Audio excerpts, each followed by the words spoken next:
They came to the other side of the sea, to the country of the Gerasenes.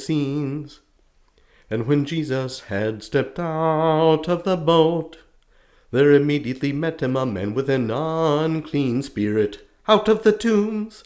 He lived among the tombs, and no one could bind him any more, not even with chains.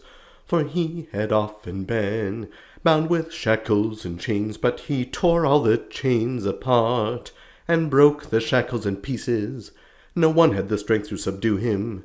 Night and day among the tombs and on the mountains he cried out, and cut himself with stones. When he saw Jesus from afar, he ran and fell to his knees before him and cried out with a loud voice, "What do you want with me, Jesus, the Son of the Most High God? I beg you, by God, do not torture me." For Jesus had said, "Come out of the man, you unclean spirit." Then Jesus asked him, "What is your name?" He said, "My name is Legion, for we are many." And he begged him earnestly not to send them out of the country. Now a great herd of pigs was feeding there on the hillside, and they begged him, saying, "Send us to the pigs, let us enter them." So he gave them permission, and the unclean spirits came out and entered the pigs. And the herd, there were about 2,000, tore down the steep bank into the sea and drowned in the sea. The keepers fled and told it in the city and in the country, and the people came to see what had happened. When they came to Jesus, they saw the man who'd been possessed, the one who'd had the legion, sitting and clothed and in his right mind, and they were afraid. And those who had seen it described to them how it had happened to the demon-possessed man and about the pigs, and they began to plead with Jesus to depart from their region. As Jesus was getting into the boat, the man who'd been possessed by demons begged that he might be with him. And he did not permit him, but said to him, "Go home to your friends and tell them the great things the Lord has done for you, and how he has had compassion on you." So he went away and began to tell in the Decapolis how much Jesus had done for him, and everyone marveled.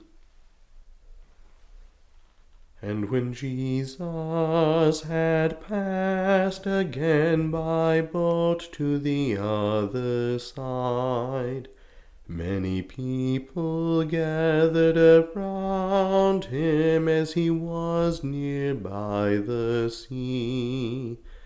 And there came one of the rulers of the synagogue, Jairus by name. When he saw him, he fell at his feet and implored him earnestly, saying, "My little daughter's at the point of death. I beg you, come, lay your hands on her, that she may be healed and may live." And Jesus went with him. And many people followed him and thronged around him. And a woman was there who had had an issue of blood for 12 years and had suffered much from many physicians, and had spent all that she had, and was no better, but grew worse. She had heard about Jesus, and she came up behind him in the crowd and touched his garment, for she said, "If I even touch his clothes, I shall be made well." And immediately the flow of blood dried up, and she felt in her body she was healed of her affliction. And Jesus, knowing in himself that power had gone out from him, immediately turned about in the crowd and said, "Who touched my garments?" And his disciples said to him, "You see the people crowding around you, and yet you say, 'Who touched me?'" But he kept looking to see who had done it. But the woman, knowing what was done in her, came in trembling and fear, and told him the whole truth. And he said to her, "Daughter, your faith has made you well.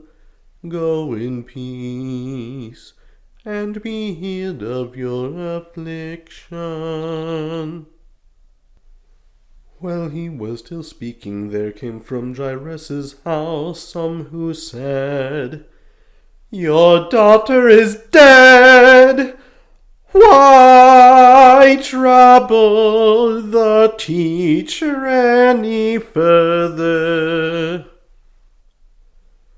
But overhearing what they said, Jesus said to the ruler of the synagogue, "Do not fear, only believe."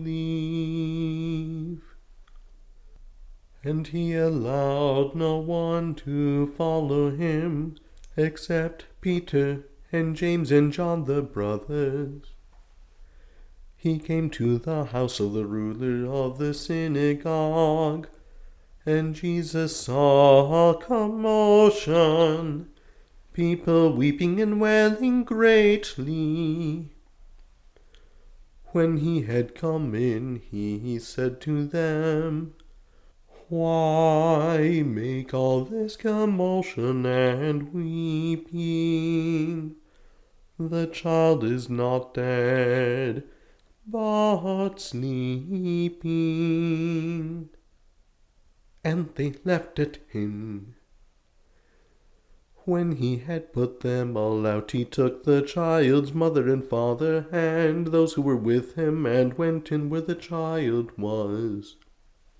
He took her by the hand and said to her, "Talitha cumi," which means, "Little girl, I say to you, arise." And immediately the girl stood up and started walking, for she was 12 years old. And immediately they were overcome with amazement. And he strictly charged them that no one should know this, and told them to give her something to eat.